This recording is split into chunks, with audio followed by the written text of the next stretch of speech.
Vous êtes sur Bismart for Change à l'occasion de la 11e édition du sommet du droit en entreprise. Un temps fort pour explorer les mutations du droit en entreprise et les nouvelles responsabilités aussi de ces acteurs et des professionnels juridiques et de la compliance. Parmi les grandes transformations à l'œuvre, l'intelligence artificielle, bien entendu, qui s'invite désormais au cœur des dispositifs de conformité, outils de monitoring automatisés, cartographie des risques enrichis, alertes prédictives.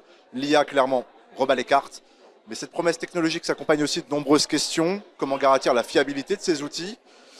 Quel risque juridique? Quelle place pour l'humain aussi dans ce pilotage?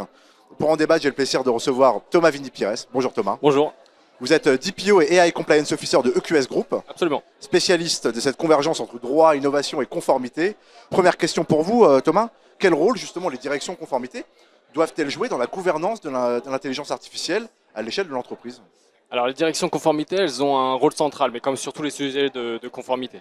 Ici, on s'attaque à la gouvernance de l'IA, qui est un sujet très technique, mais aussi éthique et stratégique pour l'entreprise. Donc la direction de conformité, elle va avoir un rôle central, parce qu'elle va devoir accompagner les équipes métiers et les équipes techniques notamment, dans cette gouvernance de l'IA.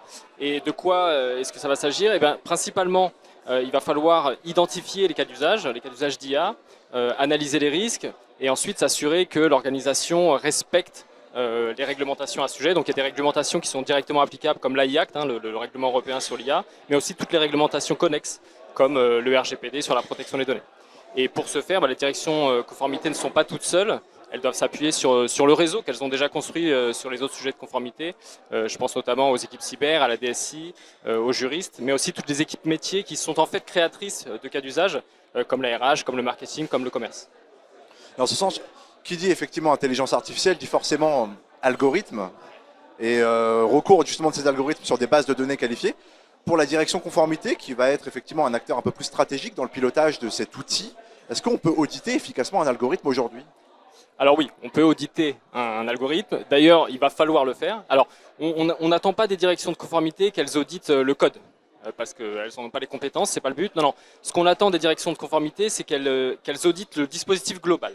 C'est-à-dire, ce qu'elles cherchent à savoir, c'est quel est le cas d'usage, à quoi ça va servir, quel est l'objectif de l'usage de cet algo-là, quels sont les risques associés, quels sont les impacts pour les utilisateurs de l'IA, quels sont les impacts en termes de biais, par exemple, de biais algorithmiques, c'est ce qu'on voit souvent. Et puis, il va falloir qu'elle vérifie que l'usage de cet algorithme s'accompagne de mesures type supervision par un humain, type mesure de transparence, exercice des droits des personnes, etc. Encore une fois, la direction de conformité, elle n'a pas l'expertise technique pour ce faire, donc elle devra se faire accompagner par les experts techniques, les ingénieurs en interne, l'équipe DSI par exemple, qui pourra traduire en fait le code en impact concret. Alors, quelles sont les ressources à la disposition aujourd'hui de la direction conformité? Je suppose que cela implique une montée en compétences également, ou ça justifie une délégation à d'autres instances en interne? Alors non, je pense que les directions de conformité cherchent justement à monter en compétence sur ces sujets-là techniques. D'ailleurs, les réglementations, notamment la réglementation sur l'IA, imposent à l'ensemble des collaborateurs de monter en compétence sur la technologie IA, mais aussi sur tous les sujets connexes, notamment les impacts de l'IA sur la société, sur les employés, sur les clients éventuels, etc. Donc il y a une vraie volonté de monter en compétence sur ces sujets-là et les directions conformité cherchent vraiment à s'approprier le sujet et à vraiment être le chef d'orchestre de cette gouvernance-là, parce qu'il y a des vrais enjeux stratégiques, déontologiques, éthiques autour de l'usage de l'IA. Des enjeux stratégiques, ce sera effectivement le mot de la fin et ça permettra de nourrir nos discussions à l'avenir, j'en suis persuadé. Merci beaucoup Thomas pour votre temps ce jour. Excellent sommet du droit en entreprise. Vous restez avec nous sur Bismart for Change pour cette 11e édition. La journée bat son plein.